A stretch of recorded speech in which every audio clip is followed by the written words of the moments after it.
大家好，这里是土拨鼠杂技的 YouTube 频道。前3期节目，我向大家介绍了质量、引力和空间。今天我们继续来聊烧脑的话题，聊聊时间到底是什么。不过还好，说到时间这个话题的烧脑程度，没有质量、引力和空间那么厉害，因为人们现在已经对时间有了比较清晰的定义。目前最被科学界所广泛接受的关于时间的解释，简单的说就是时间是光的周期性变化。对于这一点，我们只要从国际上对时间的单位秒的定义就能看出来。1967年10月13号，第13届国际计量大会以决议的形式确定了秒的准确定义，这就是1秒是铯133原子基态的2个超精细能级之间跃迁所对应的辐射震荡91.92631770次所持续的时间。铯133原子基态的2个超精细能级之间跃迁的产物是电磁辐射，或者说是广义的光。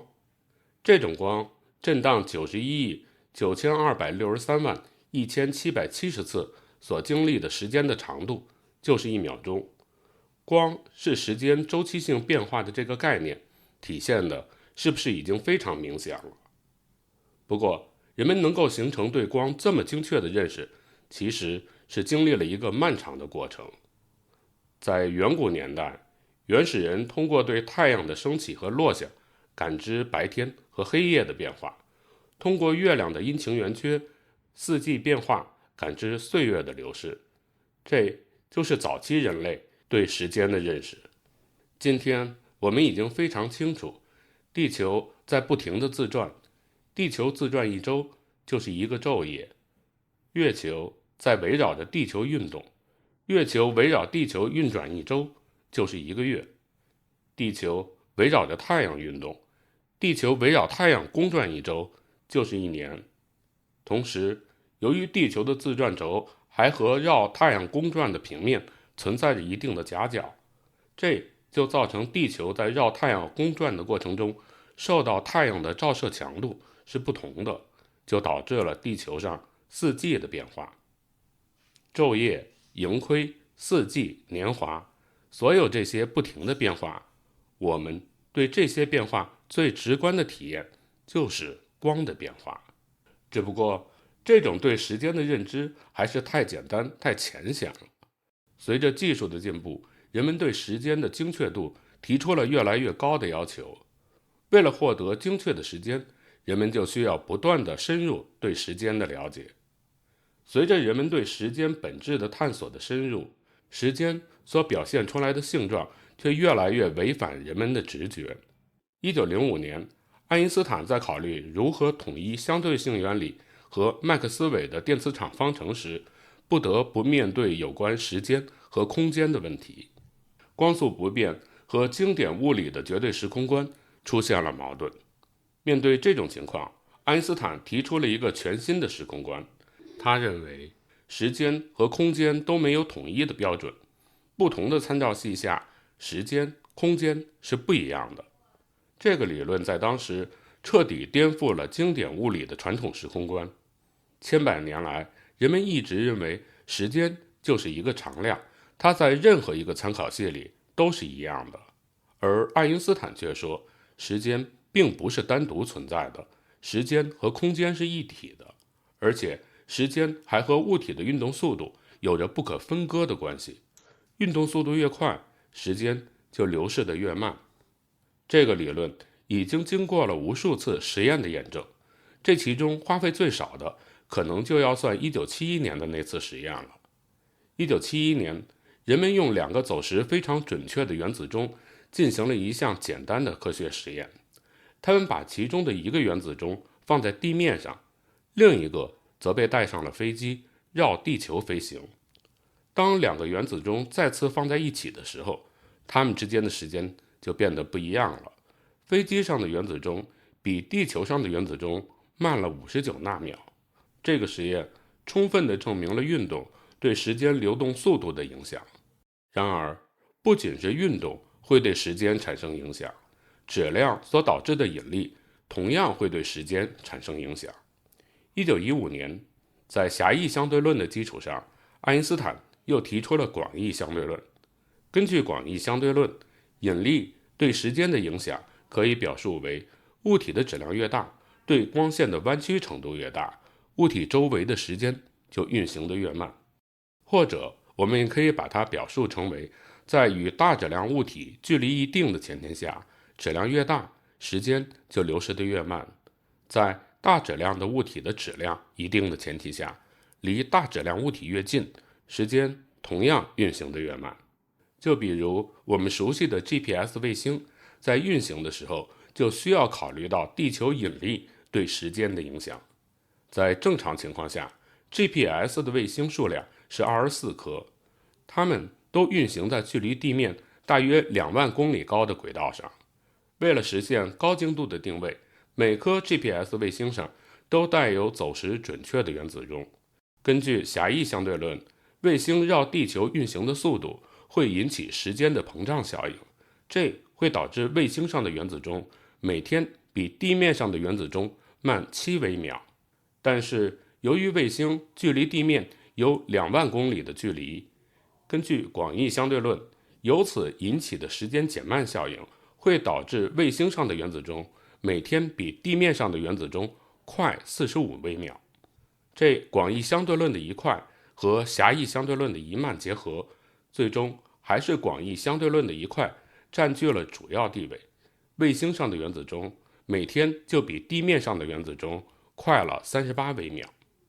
根据广义相对论，质量对时间流动的减慢效应是具有普遍性的，因此包括人在内的每一个物体，只要质量不同，它们的时间流动速度就是不一样的。但是由于我们身边的物体往往质量都不大，所以这种由质量不同造成的时间差异非常微小，完全可以忽略不计。在地球上，由于太阳的质量以及地球和太阳之间的距离，对时间流逝速度影响最大的其实就是太阳。同理，在宇宙中其他的恒星系统，影响它们系统内时间流逝速度的主要原因，往往就是它们系统内质量起主导作用的那些天体。就比如离我们最近的恒星系统，距离我们只有 4.22 光年的半人马座阿尔法星系统，这个恒星系统的主要质量都集中在半人马座阿尔法 A 星和半人马座阿尔法 B 星上。这2颗恒星的总质量大概是太阳质量的2倍，所以该恒星系统内时间运行的速度就要比太阳系慢不少。而在离我们第2近的恒星系统巴纳德恒星系统中，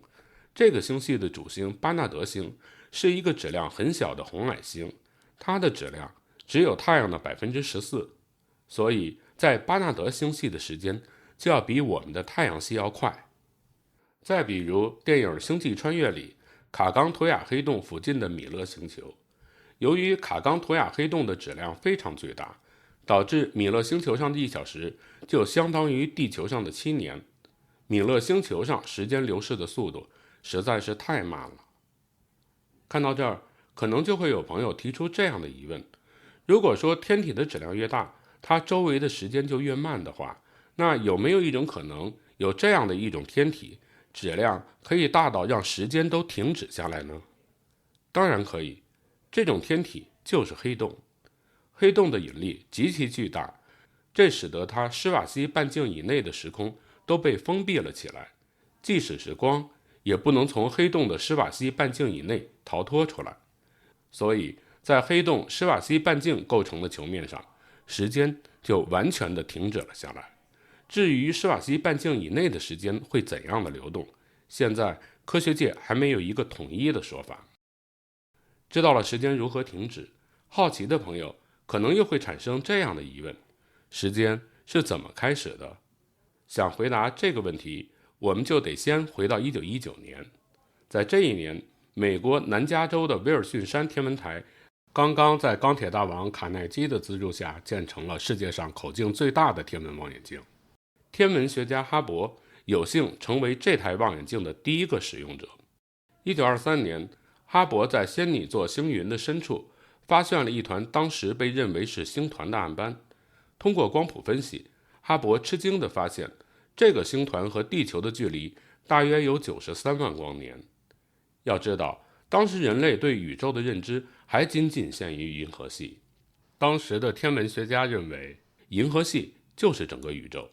然而，银河系的直径也就是10到20万光年，93万光年的距离远远超过了银河系的范围。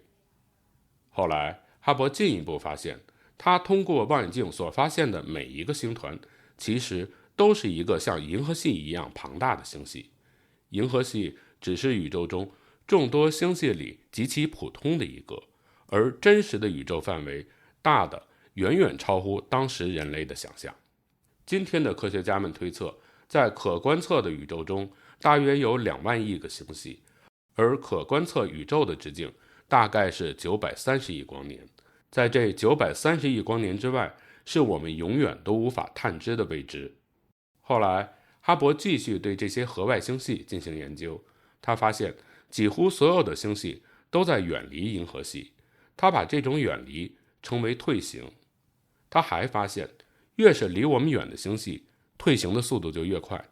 面对这种情况，似乎除了用我们的宇宙正在膨胀来解释之外，就没有更好的解释方法了。